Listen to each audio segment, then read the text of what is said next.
하나님의 은혜가 여러분들 가운데 함께 하시기를 주님의 이름으로 축원합니다. 이 갈라디아서를 쓰게 된 동기는 복음을 받아들였던 이방인들이 율법주의로 다시 돌아가려고 하는 사람들 때문에 이 글을 쓰면서 이 율법과 복음을 따르는 것은 믿음을 따르는 것이죠. 그러나 율법은 율법을 철저하게 지켜야 되는 겁니다. 그래서 이 부분에 대해서 분명히 이야기를 하면서 이 율법을 따른다고 하는 것은 결국 육체의 소욕을 이루려 하는 것이고요. 또 성령을 따른다고 하는 것은 성령의 소욕, 그러니까 성령께서 이끄시는 대로 우리가 삶을 살아가게 되고 또 거기에 걸맞는 열매를 맺게 됩니다. 그러니까 육체의 소욕으로 말미암아 맺는 열매들 5장에서 15가지를 쭉 설명하고 있고요. 그리고 성령을 따라 사는 사람들에게는 성령의 열매가 구체적으로 9가지가 맺는다고 말씀하고 있습니다. 그럼 오늘 본문의 말씀에서는 그러면 그렇게 성령의 소욕을 따라 사는, 그러니까 믿음의 사람들의 삶을 구체적으로 여기에서 이야기하고 있습니다. 어떻게 살아야 되는지. 그래서 이건 거의 이제 한 절 한 절 우리가 구체적으로 어떻게 행동해야 되는지를 가르쳐 주고 있는데요. 중요한 게 뭐냐면요, 공동체입니다. 공동체. 그러니까 우리가 개인적으로 있을 때는 영적으로 스스로 훈련하고 하나님 앞에 선 우리 자신의 모습을 살피는데, 우리의 행동 거지가 어디에서 나타나느냐 하면 공동체에서 나타나요. 공동체 속에서, 여러 사람들 관계 속에서 그 사람이 어떤지 드러나는 거예요. 혼자 있을 때는 누구만 봐요? 하나님만 보십니다. 하나님과 나만 알아요. 물론 그때에도 우리가 정직하고 순전하고 온전하게 우리 하나님을 향한 우리의 마음이 드러나야 되겠지만, 또 일상적으로 우리가 생각하고 우리가 묵상하고 우리가 꿈꾸고 우리가 이제 뭔가를 많이 추구하는 그것이 공동체 속에서 드러나는 거예요. 어떻게 드러나요? 말로 드러나고요, 행동으로 드러나고요, 그리고 삶의 결과로 드러납니다. 자, 그럼 몇 가지 한 절 한 절 한번 생각해 보시죠. 1절을 한번 볼까요? 1절 같이 읽어봅니다. 형제들아, 사람이 만일 무슨 범죄한 일이 드러나거든 신령한 너희는 온유한 심령으로 그러한 자를 바로잡고 너 자신을 살펴보아 너도 시험을 받을까 두려워하라. 자, 범죄한 형제들이 있습니다. 그 범죄가 드러났을 때 어떻게 할 거냐? 자, 성령을 따라 사는 사람들. 그래서 여기서 뭐라고 말씀하고 있어요? 신령한 너희는. 이게 범죄하는 자들, 율법을 따라 행하다 보니까 다른 사람 시기하기도 하고 질투하기도 하고 우상숭배하기도 하고, 그러다 보니까 이것이 사람들에게 상처나 아픔과 손해를 끼치는 일로 범죄로 드러납니다. 자, 그럴 때 신령한 너희는 어떻게 그들을 대할까? 사랑의 열매 가운데 한 가지가 뭐냐면요, 오래 참음과 온유예요. 그렇죠? 온유도 있고 오래 참음도 있어요. 여기 온유한 심령으로 그러한 자를 바로 잡으면서 우리가 한 가지 해야 될 게 뭐냐면 너 자신을 먼저 살펴라. 지금 오늘 본문의 말씀에 보면요, 공동체 안에서 내 자신을 먼저 살피고 내 자신이 어떻게 행동해야 되는지 이 몇 가지 말씀을 통해서 우리에게 이야기해 주고 있어요. 자, 1절에서는 이런 범죄한 자들을 온유한 심령으로 바로 잡으면서, 그리고 그 사람을 바로 잡는 데 집중하지 말고 그것을 통해서 누구를 봐라? 누구를 봐요? 나를 보는 거예요, 나를. 그래서 이렇게 말씀합니다. 너 자신을 살펴보아 너도 시험을 받을까 두려워하라. 너도 시험을 받을까 두려워하라. 그러니까 우리가 실수할 수 있거든요. 우리가 인간이다 보니까요, 거룩하게 살려고 해도 때로 실수할 수 있어요. 때로 실족할 수 있어요.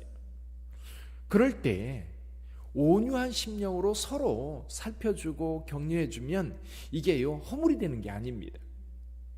왜냐하면 의도적으로 악을 행하는 사람들이 있고요, 그리고 선한 사람들이 실족하는 경우가 있어요. 자기도 나중에 생각해보면 내가 왜 그랬는지 모르겠다. 사단의 역사가 있는 경우가 있거든요. 그거를 그 순간 우리가 판단하고 순간 이게 사단의 역사다. 그걸 깨닫지 못하는 때가 있어요. 그래서 우리가 온유한 심령으로 형제들을 살피고 돌아보아야 되는데 또 나도 그럴 수 있다고 하는 것을 생각하고 온유하게 형제들을 대할 뿐만 아니라 나 자신에 대해서도 살펴봐야 되는 거죠. 자, 또 한 가지 여기 2절에 보면요, 너희가 짐을 서로 지라라는 말씀이 나와요. 그리하여 그리스도의 법을 성취하라. 근데 짐을 서로 지라고 말씀하고 있는데, 여러분 이 형제 자매들의 어려운 짐을 짊어지기 전에 먼저 생각해야 될 것이 있어요. 그게 뭐냐면 4절 5절이에요. 4절 5절 같이 읽어보지요.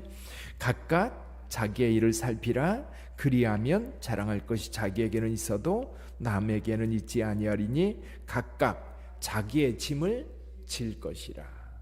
자기의 짐. 여러분, 남의 짐을 지기 전에 자기 짐을 먼저 지라고 말씀하고 있어요. 자기 짐을 지지 않고 남의 짐을 먼저 지려고 하는 사람들을 보고 뭐라고 그래요? 오지랖이 넓다 그러지요. 그렇죠? 오지랖이 넓다. 이게 내 자신을 살피지 않고 그저 남의 일에 참견하고 남의 일에 나서는 그런 경우가 있는데, 사도 바울이 그 얘기를 하는 겁니다. 남의 집을 지는 것이 교회 공동체 안에서요 굉장히 중요합니다. 그렇죠? 남의 아픔, 고통, 어려움, 그런 것을 겪고 있는 우리 형제자매들이 있다면 우리는 다가가서 위로해주고, 또 어떤 부분 우리가 좀 내가 담당해주고, 뿐만 아니라 기도해주고, 그리고 실질적으로 기도만이 아니라 만약 재정적 어려움이 있다면 그거를 좀 보조해 줄 수 있고, 또 시간이 없다면 그 시간 좀 나눠줄 수 있고, 이게 교회 공동체인 것 같아요. 근데 그럴 때 늘 우리가 먼저 생각해야 될 것이 뭐냐면, 내 자신은 다른 사람에게 가능하면 짐이 되지 말아야 돼. 그래서 스스로 짐을 지라는 거예요. 스스로. 그래서 디모데에게도 그런 얘기를 합니다. 디모데에게도 이 에베소 교회를 섬길 때 에베소 교회에 많은 일들이 있는데 그 일 가운데 구제사역이었어요. 그때 당시 구제사역이라고 하면 대개 의지할 데 없는 나이 많은 여성들이 있었습니다. 대개 남자들은 먼저 죽으니까요, 여성들이 많이 남아있어요. 그래서 과부라는 말을 쓰고 있습니다. 근데 그들을 이렇게 돕다 보니까 문제는 뭐냐면 자녀들이 있음에도 불구하고 교회 의지를 하려고 하는 사람들이 많았어요. 그러니까 그런 경우에 어떻게 해요? 가족이 먼저 책임져라 이거예요. 가족이. 똑같은 얘기입니다. 우리의 짐 우리 스스로 지려고 하고 우리가 버거워서 지지 못할 때가 있어요. 그럴 때 나누는 거예요. 그러니까 우리 스스로는, 우리가 교회를 섬기는 신령한 성도들은 먼저 자기 짐을 스스로 질 수 있어야 합니다. 그래서 살펴서 누군가에게 가능하면 부담되지 않고 누군가에게 짐을 전가하는 게 아니라 오히려 내 짐을 충분히 지는 사람이 남의 짐도 질 수 있는 거예요. 내 문제를 해결할 수 있는 사람이 남의 문제도 해결할 수 있는 거예요. 내 문제를 해결하지 못하면서 남의 문제를 해결해 준다고 하는 것은 앞뒤가 안 맞는 이야기거든요. 그래서 신앙이 좋을수록 오히려 남에게 짐이 되어주는 게 아니라 내 짐 잘 짊어질 뿐만 아니라 남의 짐도 같이 나누어 줄 수 있는, 이것이 교회 공동체 안에서 믿음의 사람들이 하는 모습인 거예요. 또 한 가지 6절 한번 읽어볼까요? 6절 같이 읽어봅니다. 가르침을 받는 자는 말씀을 가르치는 자와 모든 좋은 것을 함께 하라. 교회 공동체는 리더가 있습니다. 공동체는 언제나 리더가 있어요. 가정에는 가장이 있고요, 회사에는 사장이 있고요, 나라에는 대통령이 있고요, 또 군대에도 늘 지휘관들이 있고 교회에도 리더들이 있어요. 담임 목사도 있고 당회도 있고, 그리고 이 기관장들도 있고 부서장들도 있고, 늘 어떤 조직, 어떤 사람들이 모인 곳에는 리더가 있는데, 리더가 어떤 역할을 합니까? 리더는 그 공동체 속에서 뭔가를 얻어내려고 리더가 되는 사람은 기독교의 리더가 아닙니다. 기독교의 리더는 철저하게 섬기는 자들이에요. 교회 리더들은 철저하게 섬기는 자들이에요. 물론 요즘에 그렇지 않은 경우도 가끔 발생하는데요, 교회 리더는 주님께서 세우신 주의 종들은 철저하게 섬기는 거예요. 그 섬김을 귀히 여기라는 얘기예요. 그 섬김을 귀히 여기라는 얘기예요. 그러니까 여기서 가르침을 받는 자는 말씀을 가르치는 자와 모든 좋은 것을 함께하라는 이야기는 교회 리더들이 헌신하고 수고하는 것을 알아주라는 거예요. 우리가 이번 주일에 어버이 주일로 지켰지요. 어버이 주일로 지킬 때 제가 그런 말씀을 드렸어요. 부모에게 효도한다는 게 뭘까? 저는 부모에게 효도한다는 거 다른 게 아닌 것 같아요. 부모의 수고를 알고 인정하는 거예요. 그러니까 내가 내 자식을 위해서 수고하는 거는 잘 안 보여요. 그저 아이 이뻐가지고 모든 것을 해주면서 부모님이 동일한 마음으로 나에게 했다는 것에 대해서는 생각을 잘 안 해요.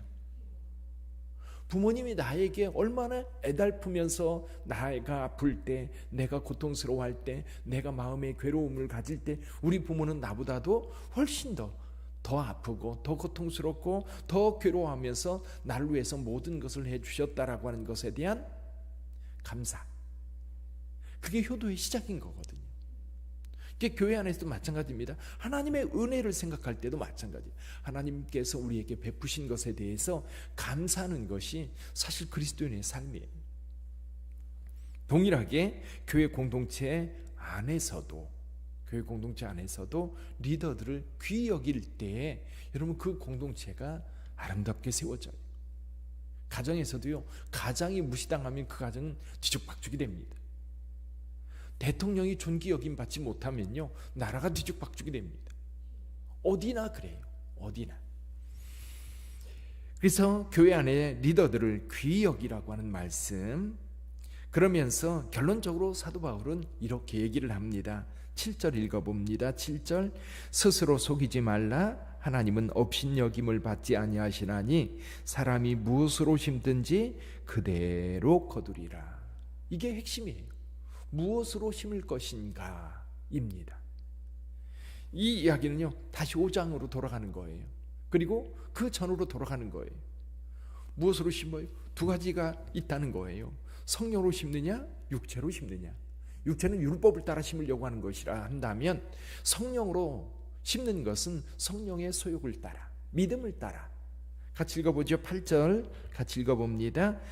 자기의 육체를 위하여 심는 자는 육체로부터 썩어질 것을 거두고 성령을 위하여 심는 자는 성령으로부터 영생을 거두리라. 할렐루야. 자, 오늘 하루를 주님께서 주셨어요. 우리는 늘 씨 뿌리는 삶입니다. 거두는 것은요, 주님의 몫인 것 같아요. 물론 우리가 거두는 기쁨이 있어요. 근데 그 거둠의 기쁨은 주님이 주시는 것 같아요. 그럼 우리가 할 일은 뭐냐면 뿌리는 거예요.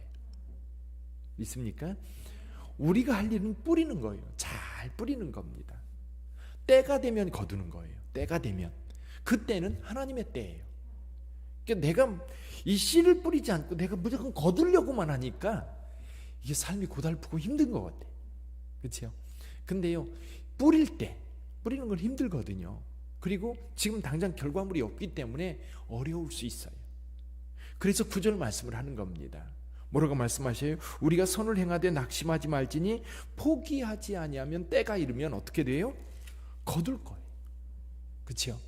그래서 오늘 또 하루를 살아가면서 성령으로 뿌리는 여러분 되시기를 바랍니다. 성령으로 뿌리세요. 그래서 오늘 우리가 해야 될 공동체 안에서 뿐만 아니라 여러분이 살아가는 삶의 현장들이 있잖아요. 우리 그리스도인들은 교회에서만이 그리스도인이 아니잖아요. 그렇죠? 여러분의 집에서도 그리스도인, 또 버스 탔어도 그리스도인, 거리를 걸어갈 때도 그리스도인, 또 우리가 일하는 일터도 그리스도인. 그럼 그곳에서 그리스도의 향기로 그리스도의 씨를 뿌리는 거예요. 성령의 씨를 뿌리는 거예요. 그게 착한 일이죠. 착한 일. 착한 일을 하다 낙심하지 말고 오히려 착한 일을 하다 어려움을 당하고 착한 일을 하다 힘든 일을 당할 수 있어요. 그럼에도 불구하고 뿌리라는 거예요. 그래서 오늘 하루를 살아갈 때 여러분 성령으로 뿌려서 좋은 열매를 기대할 수 있기를 주님의 이름으로 축원합니다. 기도하겠습니다.